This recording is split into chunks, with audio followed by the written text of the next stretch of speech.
আমি একটা জিনিস ফিল করি, আমার এই শোল্ডারটা বাঁকা।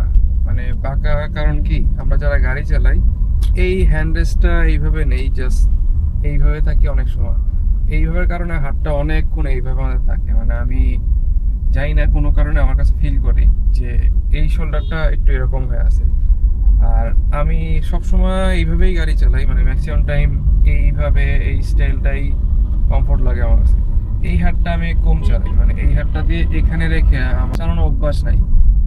সোজা কথা, আমি ডান হাত এখানে রেখে চালাই। এখন এটার জন্য বডি শেপ ফিল করি যে এই সাইডটা বাম হাতে ঘুরাইতে একটু কষ্ট লাগে। মানে আমার হাতে বাম হাতটা আমার জন্য ইজি না। বাম হাতটা গ্রিপ পাই না, মানে এই যে ডান হাতটা যে অত ইজিলি আমি ঘোরাইতে পারবো। হ্যাঁ, ম্যাক্সিমাম মানুষই মনে হয় ডান হাতে গাড়ি চালায়, এইটা বেস্ট, ডান হাতটা দিয়ে ঘোরাইতে বেস্ট।